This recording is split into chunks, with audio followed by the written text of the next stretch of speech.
Here's how to buy Bitcoin using Cash App. First, launch the Cash App on your smartphone. Once you're logged in, tap on the Money tab. It looks like a small bank building, or it might show your current balance if you already have funds in your account.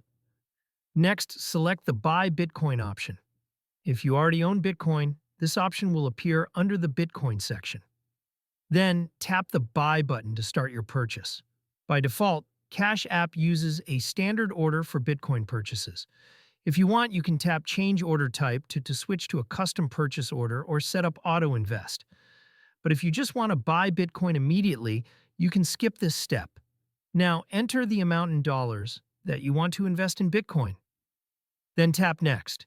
Review the purchase details carefully and tap Confirm to complete the transaction. Finally, tap Done, and your Bitcoin purchase is complete.